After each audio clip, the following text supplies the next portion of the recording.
in 1607, there were two English colonies that were established here in the future of the United States.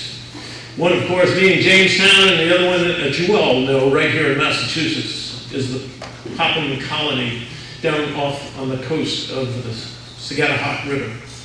And I couldn't help but thinking in that snowstorm, how in the world they ever survived. But we do know that they only made it for a year, but it was not because of the cold winter. So I'm enjoying it up here, especially today. It's more to my liking. I'm traveling in the States, as so been said, because I'm trying to gather some information for a book that I plan on writing. And a very dear friend of mine who served as secretary of the First and Second Continental Congresses, he was at every session also.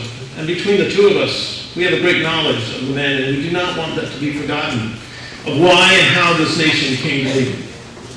So he, on his endeavors, and I on mine, are gathering letters and information so that we can correspond and write separate books. Also, as in this state of Massachusetts, you have ratified the Constitution almost 2 years ago. The one state that has yet to ratify the Constitution is Rhode Island, and I plan on being there next week. On the other hand, you have yet to ratify the 12 articles of the amendments to the Constitution. And so if you have any questions and any doubts as to how that all came to be, please see me afterwards. I want to speak to both the Federalists, those who want a strong government, and to the Anti-Federalists, those who don't want nearly any government at all, and attempt to remove any doubts that you may have about these amendments. I want to start by describing the whole of the 55 men who were at the convention along with me.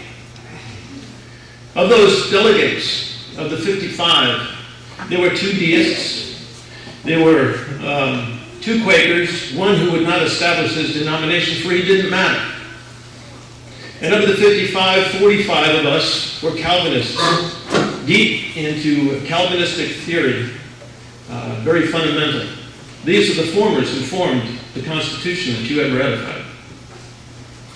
As to education, if you, like me, grew up on a farm, educated by a family with no formal education outside of that or the local academy.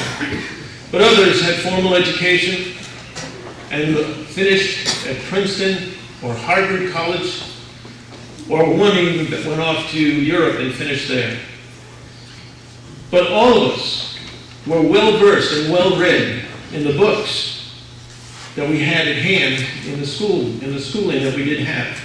Those of Thomas Paine, those of Cicero, all the way back to Cicero in Rome, and Blackstone, Professor Blackstone. But we all read of the same peoples. We all learned in the same manner. We all were well-versed and well-understanding of the history of nations and of empires. Excuse me. Getting old on this trip. As a whole, in the convention, there was remarkable unanimity in fundamental principles for several reasons. And that is one, because at his personal experience with that man sitting at a table, when things could have been changed by Paul LePage making one decision that would benefit him monetarily, he chose to stand on his word. That is virtue. That is the men that we need in this nation to continue what we have started. For the Federalists, I would like to say that we had in mind at the Constitution that time of the very recent Shays Rebellion here in Massachusetts. We also had in mind the valueless continental dollar and the lack of supplies throughout the colonies, through the states, and the rioting, and that the Articles of Confederation were near worthless, and the lack of law and the lack of enforcement for any. For every man has the propensity to do evil, but there are those with little or no conscience to keep that evil in check. Therefore, we do need law.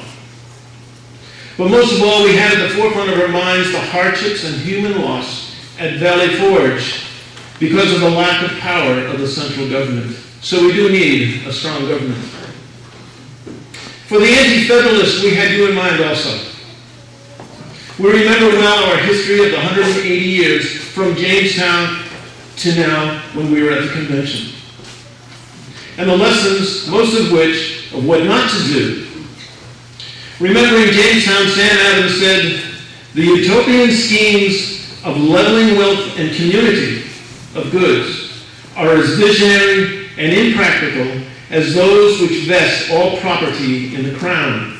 These ideas are arbitrary, despotic, and, in our government, unconstitutional.